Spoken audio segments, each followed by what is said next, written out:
I want you to kind of look in your packets, and you'll see this form that's kind of printed horizontally here.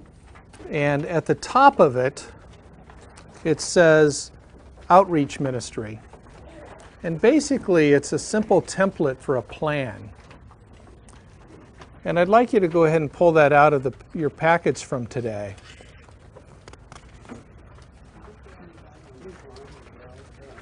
And I believe this may have been sent to you as well with the kind of workshop confirmation.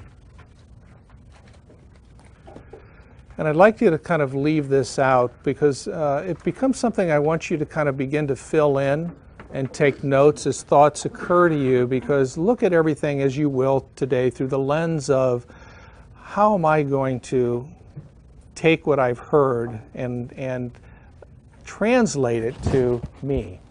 And if I can't figure that out, now I'm going to put a big star there and I'm going to ask a question, or afterward I'm going to go up and say, Rick, I need 10 minutes. Let's sit down and talk about this. So let's look at this first thing, because right at the top we talk about audience. And we're going to talk about audience for a couple of minutes here. And audience is about you. And I've heard a number of different kinds of things here. Who's most important for you to reach through your ministry? What do you need to do? And I really believe that the question for you to think about is, if you're serving the homeless, is your challenge in the terms of the who, is your audience really that group? Or for this purpose, is your audience your fellow parishioners? Or is your audience people in the community that you're trying to come and join you so your ministry can be more sustainable and more robust and can grow? So I want you to be thinking about that as we talk about audience here, because there are some connections that we're going to make. And then we're going to kind of walk through this in a couple of iterations. What do we want to tell them? What are we trying to accomplish? And then how are we going to do it? So we're going to be sharing examples of ways that you can do things through publicity and through social media and through some, quote, non-traditional ideas between now and 2 o'clock. And then we're going to, this afternoon, have little kind of breakout groups where you're going to share some of these things, and then we'll share them as a group before we break at the end of the day. So let's talk about audience for a couple of minutes and put your kind of cap on again and begin to think about, you know, within my ministry, who is it that we're really trying to reach here? What is the greatest need that we have? And let's talk about that. And I wanted to share just a little bit of learning from the standpoint of the church itself and kind of what we've heard about people who are the newcomers, people seeking a new church home, and where they're beginning to find us and find them and those points of intersection. And there was a kind of a broader kind of quantitative piece of research that was done at the beginning of this process that kind of yielded 3 audiences here, if you will, that represented growth areas. And I suspect in your communities you will find some of these as well. You'll also find things that aren't represented here. For example, earlier we were in Rio Grande, and what they said is, gosh, we've got, this may sound familiar, these people fleeing from the Midwest and the East, and they're moving out here to beautiful New Mexico because they love the weather and the climate and the tax situation out here. And we really have found that this is a perfect occasion as they begin to seek a new church home to find ways to connect with them. They may or may not be Anglican or Episcopalian or whatever. They're looking for that place to connect. And so I suspect in your own communities you may have some of that here as well. But the 3 that bubbled up were, first, women between the ages of 25 and 40 with young children. Probably doesn't surprise a lot of you, because at that point, you know, moms may decide, you know, we need to start going to church again. And I'm going to be, typically in the family, the mother is the one who decides where they're going to go unless there's a very strong previous connection in some area. And this is also true within the Hispanic and Latino community, particularly among women with or without kids. And a lot of it is, and not surprisingly, former Roman Catholics who have fallen away from the church and again are trying to connect, and in many ways they have connected with the Episcopal Church because of our leadership and involvement of women in leadership roles within the church itself. And that connection said we're welcome and accepted within the church. The second is young adults, 19 to 27. And not surprisingly, this generation is one of the most involved generations in social issues and volunteerism really since the 60s, where some of us grew up. So it's kind of like phone back full cycle again. But this kind of group is really interesting for some of our ministries as well to begin to look at that and find those connections, because that service-oriented generation oftentimes as well is not going, and I heard this a bit earlier, is not necessarily showing up on Sundays, is not necessarily connecting with that traditional service, but that doesn't mean that they've lost that seed, and we'll get back to that in a minute. And then the last group is women over the age of 45 with no kids. So may or may not be working full-time, probably are working in some capacity, probably full-time. But family is taking fewer hours of their day. They're very, very involved and service-oriented. They've probably been doing a lot of comparison shopping now that this time is available to them. You know, this is kind of like the tail end of the boomer generation. And also, not surprisingly, is they have begun to cultivate their own communities on places like Facebook and Pinterest and places like that. So if you find, as you begin to think about your own groups, and you're talking about women, and that's an important part of attracting people to your ministry, I would say, well, then guess what? We probably should try to find a way to begin to establish a community, a presence on Facebook, because we can begin to share and attract and engage in those networks through this kind of vehicle.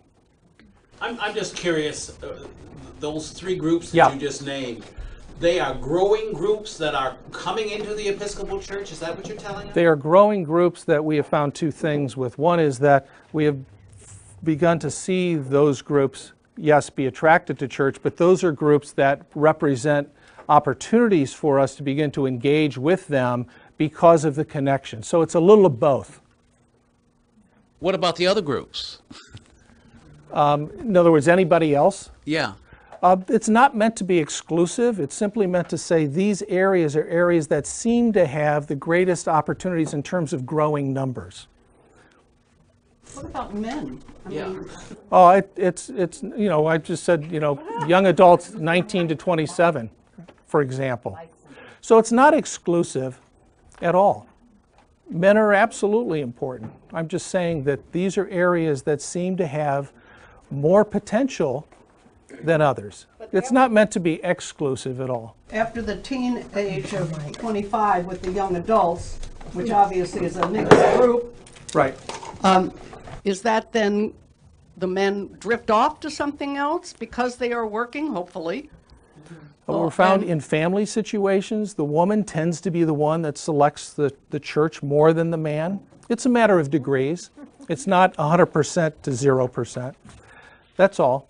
And also in terms of people that have tended to have an affinity to go to church, women more than men have had that affinity to do that, both in the Latino community and otherwise. And again, it's a matter of degrees. It's not an absolute. I think here in this area we have a great deal of single men and women, and a different population than perhaps we grew up with. And that's as part of the wonderful diversity that our church has embraced in the last few years, and I'm very proud of it. Great. But we need, I think, to also address the needs of these people, and a lot of them are men. Perfect. And I think what you've just pointed out is the fact that all these are thoughts to give you a sense where broadly there we have found there seem to be opportunities, but you really need to kind of look within your own community and say, where do we see opportunities Where do we see those connections? Where do we see those audiences? Not just these three, the ones that are right for us.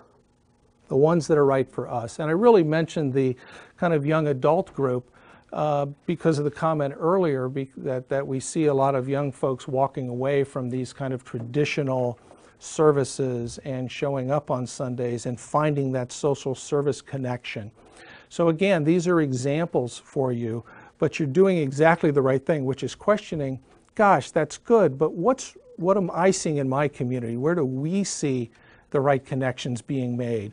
It may be 100% men, for example. Donna, yeah.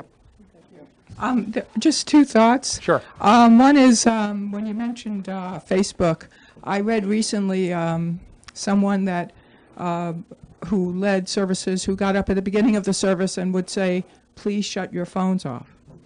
And then during the piece would get up and say, please turn your phones on and post where you are on Facebook. Because this way everybody would see that they were in this church, and it was a way to share where they were. Right. But I also think that a group that's missing, and I realize you're focusing on this, is the lesbian and gay community. Mm-hmm. Because that's such a large community that so often is pining to be received and embraced in the church. They often have young children, mm-hmm. Married now, as I am. So I think that's an important group demographic that we're all missing out on if we don't welcome. And in fact, I think you may have seen, if you go to the church website, the presiding bishop just issued a statement yesterday reaffirming the welcoming nature and embracing the LGBT community here. So, again, that's a very, very good example. This is not meant to be exclusive. It's simply meant to say we see opportunities church-wide here. What's right in your community? Father. So who is the decision about these three major groups? Who's putting that forward? It's simply what came out of the research that found here's where people are in the community. One of my questions is, what about the Latino community? And very present, we have very few, if any, present here. But I think locally and then also within our Episcopal Church, we're seeing that as a major area to reach out to. And especially in social media, there's wonderful ways of doing that. Father Anthony Guillen is leading a whole social media effort in that area, including online radio ministry and many things. And certainly in this community, probably the most prominent Hispanic minister in certainly this part of the hemisphere is based here in terms of his media ministries as well. So yeah, absolutely. And in fact, I think the example among women, Latinas in particular, in terms of making those decisions, connecting with women in leadership, hugely important to the church in the United States, much less certainly in Hispanic countries. Father. What is the source of the research? A couple of things. One is the first part in terms of the broad research. It's literally a cross-section analysis of demographics across the country. Across the country. Okay. Yes, sir. And the second that I'm going to talk about in a minute is really in-depth interviews with people just to kind of establish what are their emotional connections. But it's broad. And certainly these things would vary if you look at specific areas of the country, and certainly South Florida is one of the, I would say, most, and one of the qualitative groups was actually done here in South Florida, I believe. And is that the wide research outcome, is that available? Yeah, there's more information about that available that I certainly can provide to you. Yes. Would you please? Absolutely. I tell you why I'm asking. Sure. I think South Florida, and I'm hearing the conversation here, South Florida is unique. Mm-hmm. At Holy Family, we have 24 nationalities and several cultures present, and they're growing. For example, the Nigerian community present at Holy Family is a growing experience here in South Florida. Right. in Miami Gardens, the Haitian community is growing. So that's where I'm coming from. The word is diversity, which has been reflected here. So that's why I ask about the research, to be able to look on my own more closely. Right, and you may not be able to drill down, but I think the point that you're making is, and I think the commonality too, when you look at these, it goes beyond kind of looking at the community and saying, what's the dynamic that's occurring here that are causing people to change? So a case when children may be leaving the home. There's a case where women with young children may be looking to create a home. And that could be Haitian, that could be Cuban, that could be Caucasian. We have this group of young adults who, again, cross-demographic, are finding more of a service orientation. So again, those are ideas for you to spark. What relationship would that have here? And again, so it tends to be not exclusive, but inclusive there. To the same point, I was just wondering if you'll be giving us any idea how we can study our local demographics.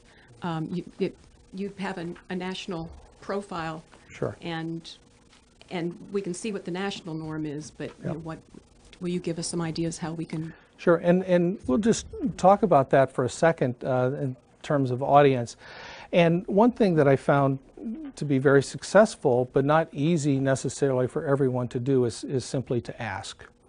And to ask in a couple of ways. One is simply to ask through individuals when they perhaps come and register, to ask through surveys in the pews, to ask in those kinds of contexts. The other thing you can do is there's a lot of information available to you, just pure demographically at a county level as well. So perhaps we can talk a little bit more offline there, but I think there's certainly public data available locally that's census-based, that is free and available online that you can find. But I am a huge believer in asking the question of the people you're serving first in their community, in their perspective, because you often are surprised by what you begin to hear back, not just in terms of kind of who they are in their orientations, but how they get information, how they share information, and what's important to them.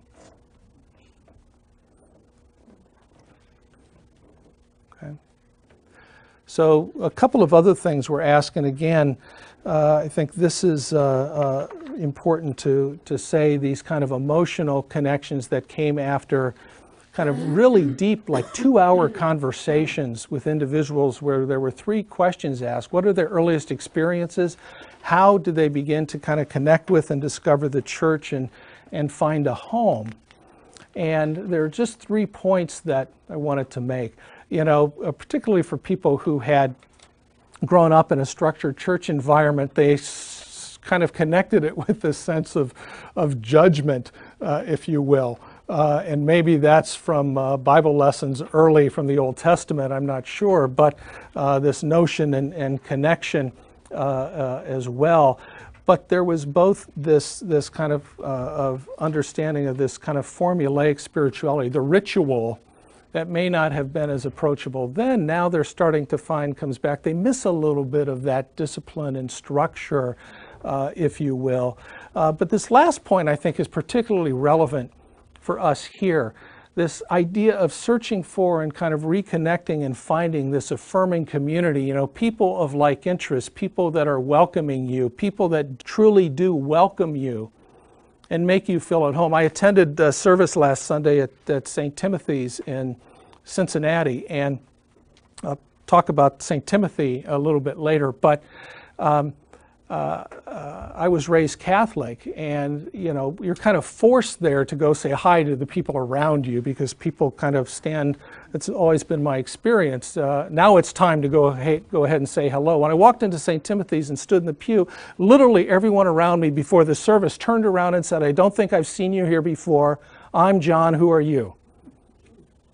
And I don't know if our rector, Green, kind of has instilled that into the group, but it blew me away because it was everything that we had talked about. And we had seen that in other cases before, which is, I don't feel welcome there. What can I do? And boy, that said everything. They would not let me out unless people introduced themselves and said hello and invited me back. just day to day. So this notion of affirming community, and you can see this in your food pantries and the volunteers and the shelter work that you're doing. Gosh, there's shared emotion and passion and focus, and those kinds of connections become very, very important to this group. So I'd just like you to take a minute, and this is rich conversation because we've heard about audiences that are important to you in South Florida and to you in your own communities and to the people around you that you can connect with and seek and find. But we've also touched on these ideas of people going through life changes and passages and different connections, no matter what their experience is or their demographic or their national origin. Take a minute and just write on your template, if you are looking at what you think are one or two really important audiences for you to reach, either people that you want to bring into your ministries or people your ministry is trying to touch. Write them down for a minute. We'll come back this afternoon and talk about them just a little bit.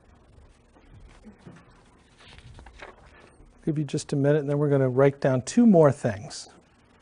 And you may have more than one audience, but let's try to keep it for our purposes today to one or two that just jump out at you as important to you. Now let's take a minute and do the next thing. And this is kind of hard as well. I want to talk about your goal. What's the most important thing you want communications to accomplish for you with this audience? Do you want them to be able to learn about you? Do you want them to be able to connect to you? Do you want them to do something? What do you want? What's your goal with this audience? What are you trying to accomplish?